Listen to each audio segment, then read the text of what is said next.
Hello, friends, and welcome back to the Learning Future podcast. I'm your host, Luca Parry. Today, I'm really excited to be hosting a wonderful designer, scientist, innovator, educator. Her name is Leticia Britos Cavagnaro, and she is working at the Stanford D.school. She's actually created and facilitated a wide range of learning experiences in design, creativity, and innovation at that wonderful place, which is such a creative hotspot at the Stanford D.school. Her creative methods include the use of emerging technologies to help people grow as self-directed, action-oriented, reflective, and responsible shapers of the future. She co-directs the University Innovation Fellows Program and is an adjunct professor at the D.school. And she has a Ph.D. in Developmental Biology from Stanford University and is a former member of the Research in Education and Design Lab. Fantastically, I also have in my hand her new book, which is called Experiments in Reflection: How to See the Present, Reconsider the Past, and Shape the Future. And it's part of the Stanford D.school Guide series that we've been profiling over the last 12 months or so now. It's newly released and it is absolutely beautiful. Leticia, wonderful to have you with us to have a conversation. Thank you, Luke. I'm so excited to be here. So many wonderful things to dive into, including about reflection. So first question, of course, is a reflective one. What is something that you've been learning recently as someone that's really at the forefront of experimentation? So I'm spending some weeks in Uruguay, in my home country. And one thing that it's in my mind, on my mind right now, is how much we can learn through conversations.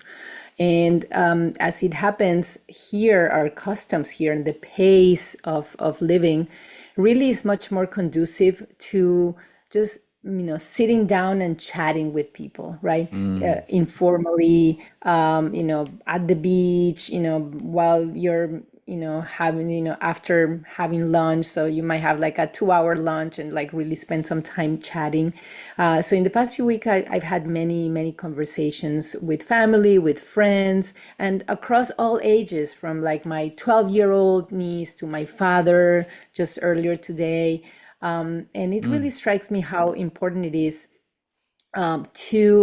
that we learn a lot, right? Like if we really lean into listening, right? And being present and asking good questions, right? And those are all like skills that I think that the education system should do a better job of, helping us develop, right? But yeah, that's something that I've been reading. I wouldn't say like this is something I learned, but it's something that I continue to gather evidence for, right? That this is such an important way of learning through conversation. Yeah, it feels like and there's something I'd love you to reflect more on. The kind of first step of any futures work that we're really interested in, of course, is how do you notice? It's the first part of your book as well. And even the idea of like slow looking or like presencing, right? Or even having like I don't get a bit technical, like a psychophysiological coherent state. So rather than Mm, being kind of disembodied, there's this real interesting piece I'd love you to kind of keep going on around embodiment, mm, the idea of presence mm. in a world that is Yeah, constantly distracting and notifications dinging everywhere, and all of us setting far too many goals to try to achieve. And especially when we think about, our education systems and the amount, I yeah. would say, of like the breadth of things that educators are trying to support young people to understand across their cognitive, social, emotional health. What's your kind of your piece on this on noticing? And feel free to take us into some of the practices as well that you suggest. Yeah. Yeah, and as you mentioned, so the book, Experiments in Reflection, I at the beginning, when as I was, starting to write the book, I was thinking, well, if the book is about reflection, I need to define it or use a definition.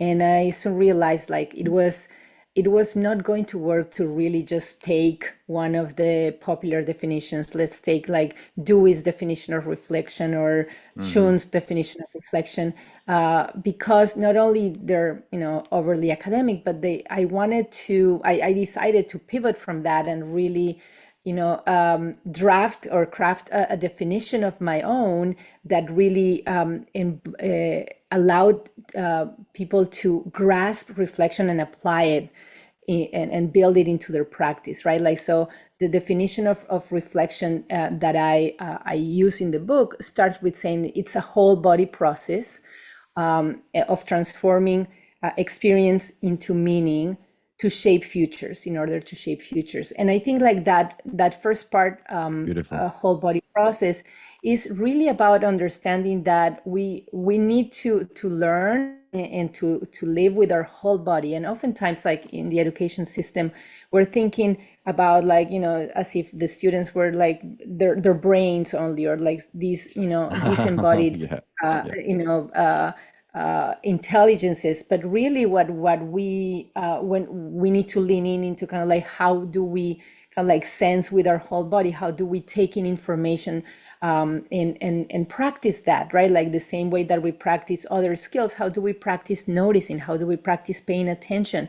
And it's not just about fixing our attention in one spot, but as has been shown by amazing researchers like Ellen Langer, it's about like shifting your perspective, kind of like focusing and refocusing, right? Like, so one of the experiments in the book, it's about like taking how photographers work, for instance, in like thinking about like different, how you change your focus, how you look at things from different angles, how you add some filters, and using that same strategy to focus our attention and thinking about like, how can I look at this situation from a different point of view, right? From a Yeah. different vantage point, from the perspective of someone else that it's across the table, or from thinking about the organization and the system, and kind of like, and thinking about, well, how can we think about it through the lens of our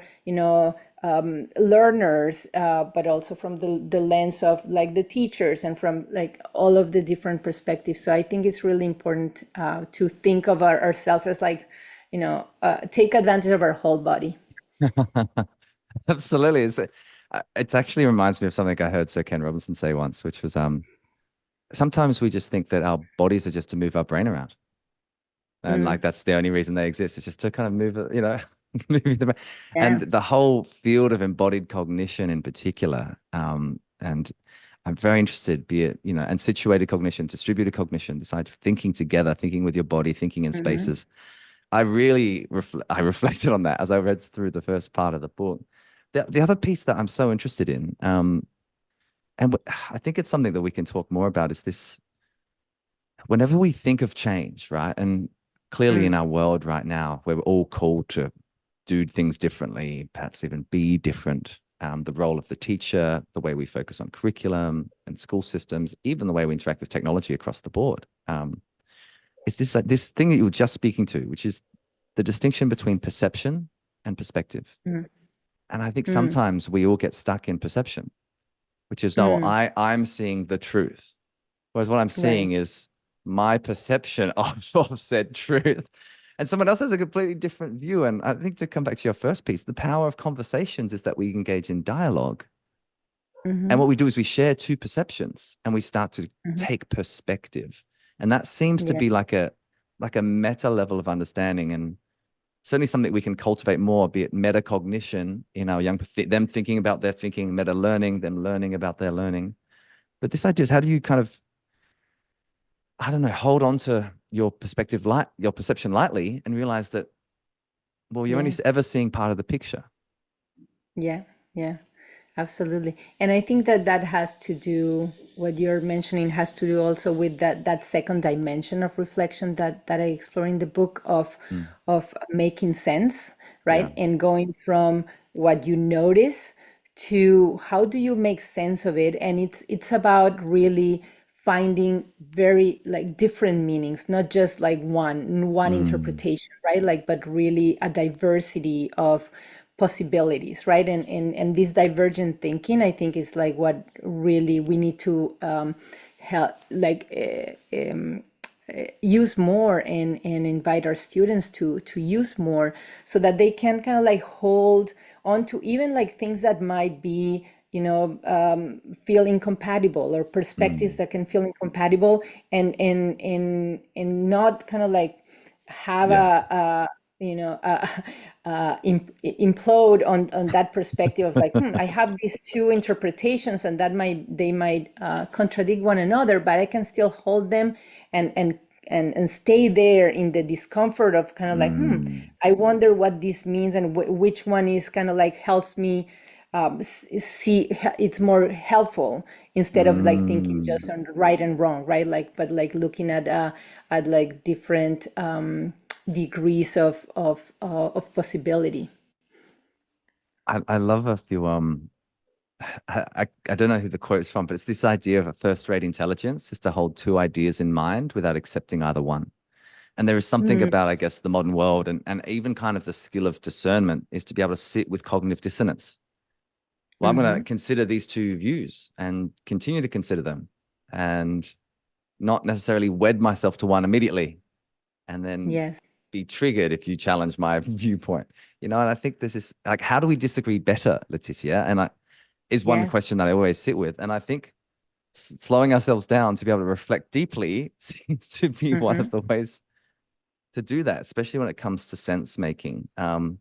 Take us into that sense making space a little bit more. So if it's first Hmm. about noticing, right, and like Hmm. I don't know, interoception in terms of the body, but Yeah. even Yeah. introspection.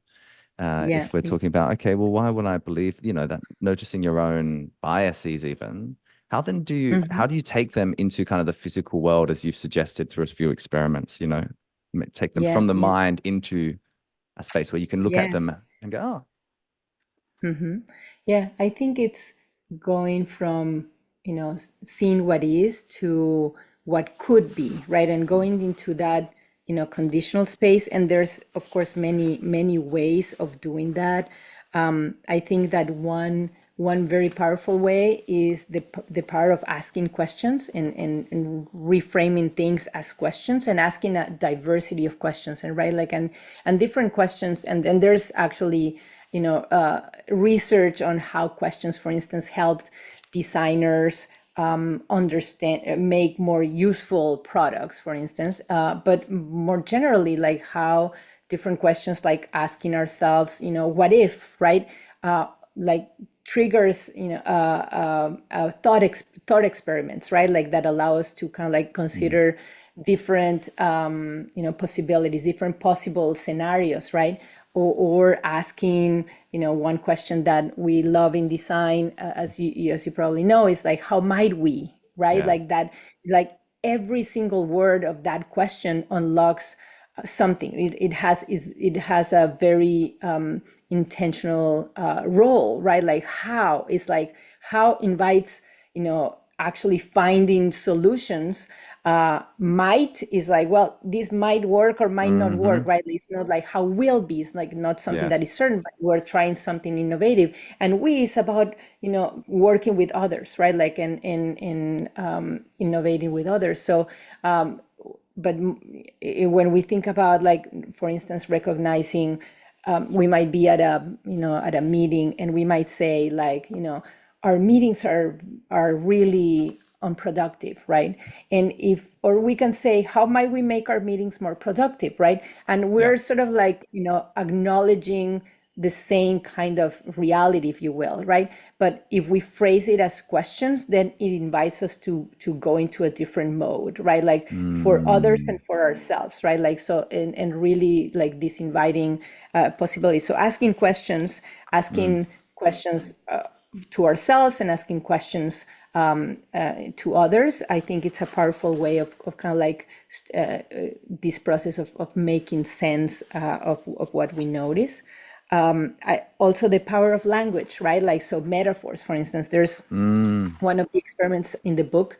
It's about creating, creating sort of connections, or unexpected connections, using metaphors, and using images that are drawn by words, to make connections that you would not normally make. So, like in mm, in the experiment, I invite you to make a metaphor maker that combining, verbs in nouns or different words, and kind of like using those to kind of like, and thinking about a situation that you have and say like, how is this like a beautiful mirror, let's say, whatever like metaphor you get randomly, and then like allowing to form that connection, even if you're forcing it, because that's how, we learn new things, right? Like creating new connections.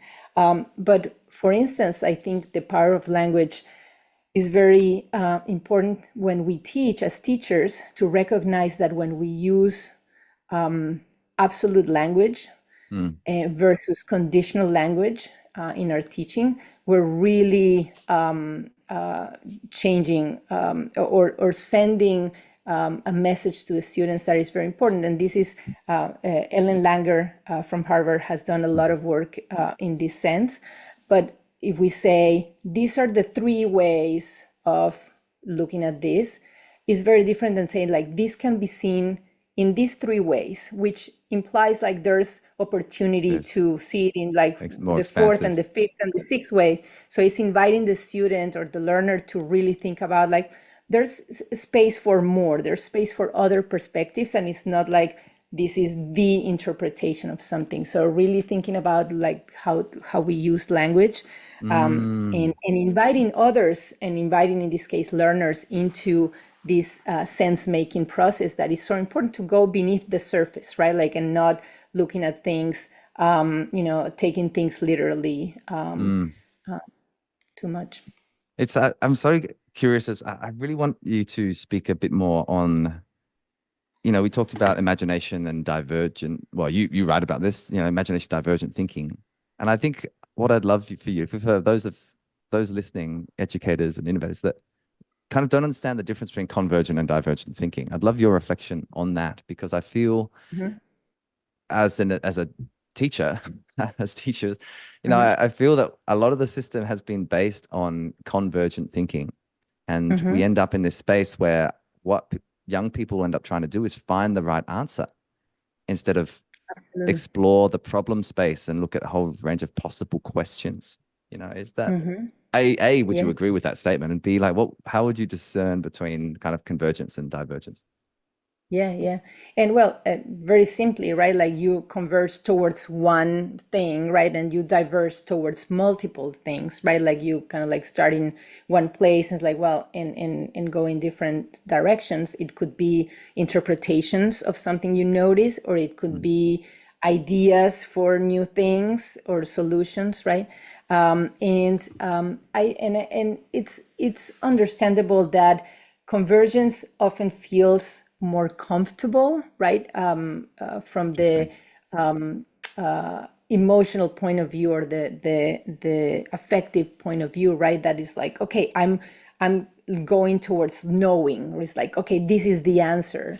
But I think that most of the learning should be about being in these uncomfortable places that are places of possibility, right? Like, so inviting our students to kind of like say, well, we're going to give you, let's say, a challenge or exploration space, but you have to define even what question you're interested in, right? That might be very, very uncomfortable, right? And I think it's our job to kind of like create the conditions and create the support structures to actually help students remain in that discomfort and find their way through that, productive struggle. And there's research on that, right? Like there's research on that productive struggle that, and for instance, in math education, right? Like that when students are walk through and lecture through a way of solving a problem,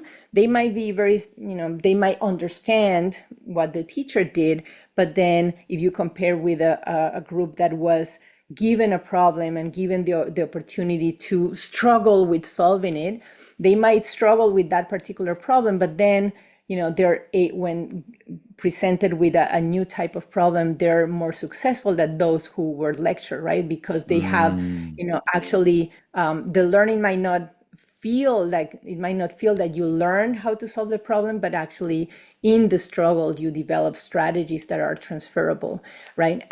The same way that there's, studies that show that there's a difference between learning and the perception of learning, which is really interesting. For instance, this is a study from Harvard in a physics class, right? Like comparing, again, like a lecture-based class and an active learning class on the same topic. And then the two groups of students receiving both different types of teaching were asked, like, how much did you learn and how much did you how good do you think the teacher is? How much did you like the experience? And those who got the lecture, they thought they learned more and they liked the lecturer more and they liked the experience more. But then when they were tested, actually those who did the active learning were the ones that, objectively learn more in the same test, right? So it's kind of like when we think we learn and what we actually learn are different. And I think we need to recognize that and build that into our teaching. I mean, I love the we spoke with Professor Stephanie Jones from the Easel Lab at Harvard recently. We talked a lot about grappling as one of the key acts of learning. And I was thinking of Professor Manu Kapoor's work on productive struggle as well. I was going to ask the question, and you brought it up, which is brilliant. Because I figure, Leticia, someone that supported many different professors and lecturers from universities around the world as the University Innovation Fellows Program, to try to kind of change the way of teaching from this kind of lecture-based model to a more experiential model. What do you see as the key factors to help people in that journey? Because it's the same question in K to 12. It feels safer, potentially. This is a hypothesis. Feels safer, and even like more effective to teach in a kind of clearly instructed way. But of course, what we're discovering from the learning sciences is that might be true in the short term, but it doesn't actually build the capability and certainly the meta capabilities that we want. So what do you how do we support teachers, or if as teachers ourselves, what's this journey to that space? And I think there's this disconnect on one hand between research and researchers, right, in education, and teachers and practitioners, in the sense that there's a lot of, when I read papers, right, like it's like, oh my God, this is so interesting, and it took me, and at the same time it was so difficult to find this paper, right?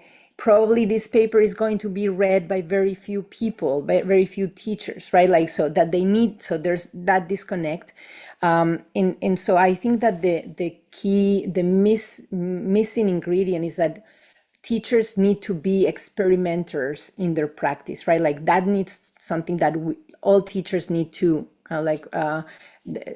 be required to do, like be experimenters, trying different things, and because that is going to also inform researchers, like, well, there's something here, we probably should do a controlled, designed controlled study about this, but it's kind of like coming from the practice, and at the same time kind of like also kind of like using that the actual systemic control science to inform teachers. But the teachers need to be experimenters, and I'm not sure that that's part of like how we prepare teachers, right? So we have like some that are experimenters, but like for the most part it seems like okay, we need to kind of like be it's kind of like be following a program, or for delivering something that is that is stable, and everyone is getting the same,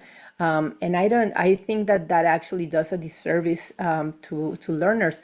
And the other disconnect for me, for teachers at all levels, is that oftentimes, like, we as teachers do not experience experiential learning. So for instance, I might go to a conference and you hear a lecture on experiential learning. It's like, wait, what? It's like, no, that means that probably that teacher does not do experiential learning if they're doing a lecture on it, right? Like, you have to, and so I think that teachers are often not exposed as learners to the kind of learning that would be most beneficial to their students, right? Like, so we need to That's a great point. like think about teacher education and training in kind of like mirroring the learning that we want them to create for their students, right?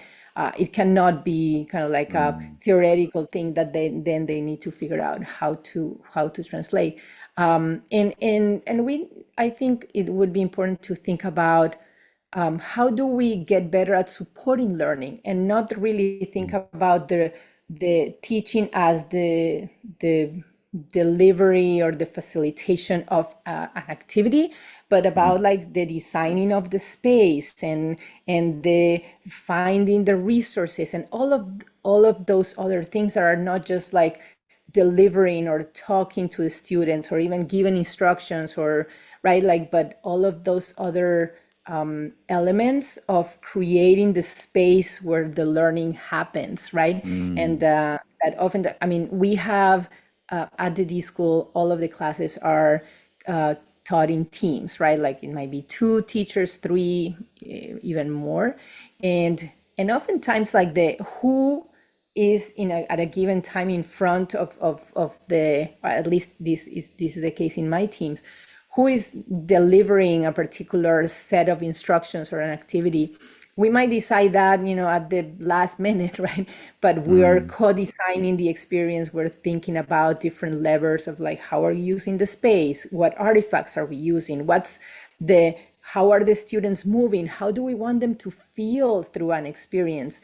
And actually, when we hear someone commenting, like oftentimes they think of like, oh, that was the part that you taught Leticia or that you taught another colleague, and it's like, no, that was just kind of like the delivery, but it was just a little piece of Awesome. a more holistic way of thinking about creating that space.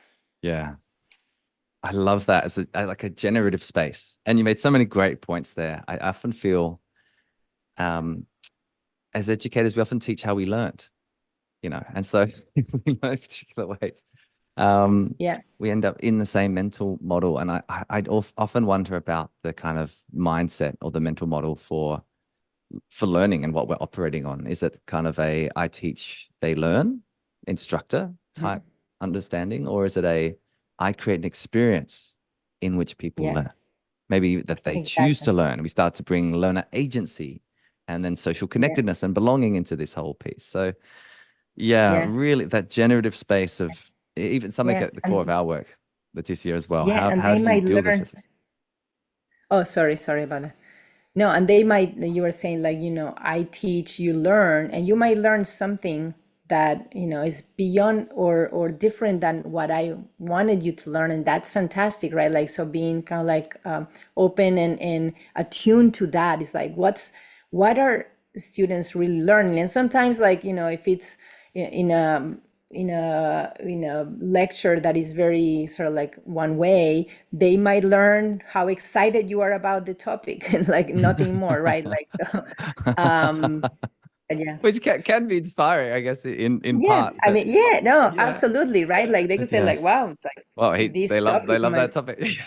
exactly, maybe I should look into it more. Yeah, that's really true. I want us to get to this because I feel like this is the piece around like us moving from, teachers as the best knowers to Mm-hmm. educators as the best learners. And even the whole notion Yeah, that I'm teaching, like we are always part of the same learning experience, even if we are co-designing it. And so we're always in a evolutionary state, a state yeah. of ongoing learning. And so I often think about that in the way that we think about the work that we do is, are we considering ourselves as part of this learning process? Mm-hmm. Or do we see ourselves as separate from it? Because I think the moment we see ourselves as separate, we start to change the way that we interact. We're doing to instead of being with. And to your earlier point on language, which I'm obsessed by, as it's like those prepositions, they matter because it's the relationship between concepts and constructs then. Um, Yeah. And I guess on that final point is this collection number 3 of like envisage. So the envision, like how do we collectively envisage the future, especially when we think about reflection? It's often thought of as the past, but it's also, as as we both think about, and both big fans of Lisa K. Solomon, of course, who's also been on the podcast, and kind of the futures literacy space. So take us a little bit into the power of reflection to actually build a different kind of future for ourselves, our learners, our schools, our universities, our world. Right. And you mentioned Lisa. Yeah, Lisa is a very dear colleague at the d.school. And we were fortunate that she brought to us the wealth of the methods in futures thinking, and really a way of thinking about the future, that really, for me, it was like game changing, right? And it really impacted my work, and it's reflected in the book as well. And really, like, if you think about it, I'm hoping that 100 years from now, someone will look back at education system today, and it's like, and will say like, can you believe that they only used to teach about the past? It's like, wow, right? That's crazy, right? Like, and can we teach about the future, right? Like, that hasn't happened. Absolutely, right? Like, we not only can, but we must, right? Because we really need all of our young people to feel the agency that the future is not happening to them, that they are happening to the future, right? And it's going to be, of course, like the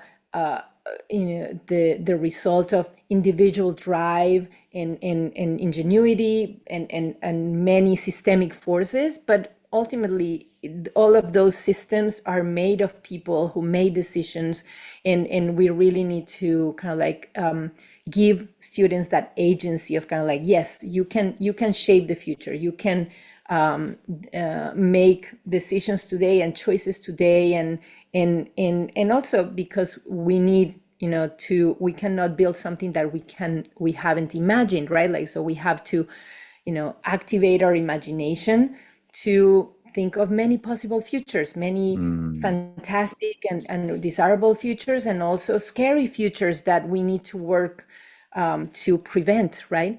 And so I think that's such a kind of like shift for me, and I'm like I really love the last part of the book, the 4 experiments on envisioning, because it really I'm hoping that is something that will be more and more part of like a normal part of our education system, and yes, and kind of like thinking about how we even think about the concept, for instance, of intergenerational collaboration and intergenerational empathy, right? Like, how can we really keep in mind like the many generations to come, and like how our what we do today will affect them, right? And that this comes from indigenous thinking, right? Like, it's not something new, it's something that has been around for many years in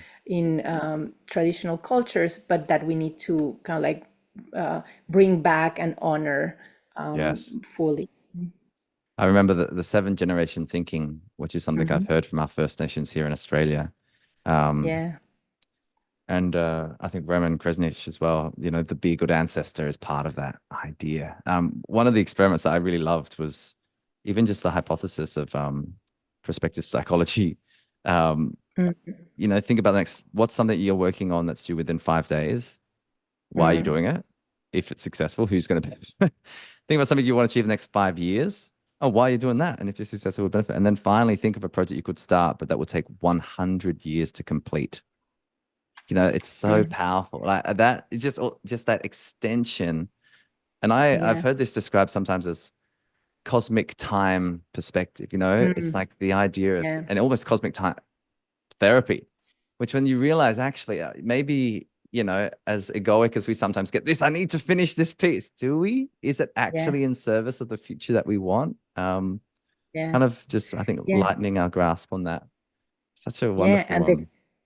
yeah, and the question there on the kind of like, what's a project that would take 100 years? The key question there is like, who could take, which person in the, a young person could Mm, you collaborate with so that they take on, right? Like what is nice. something that, would take another generation taking over and finishing, right? And I think like we need to think with those, with that kind of ambition, right? Like if we're going to solve the complex problems that face us.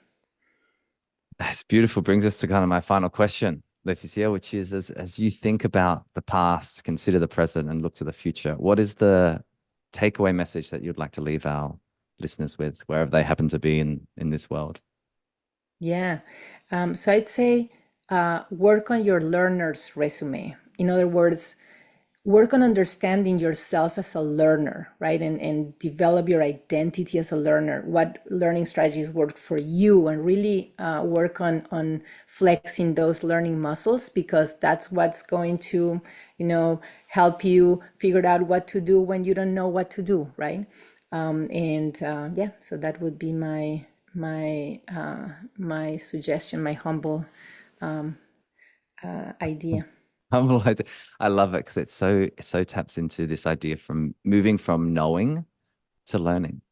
And I so often think it's so many of us choose education because we love the process of learning. And then the challenge is somehow retaining that deep curiosity and inquiry, as sometimes the system conditions just are not conducive yet to enable us Yeah. to kind of continually do that best work. But it's a beautiful journey today, in reflection and much more. Leticia, thank you so much for your time and for joining us for the Learning Future podcast. Thank you, Luca. Que disfrutes Uruguay. Gracias.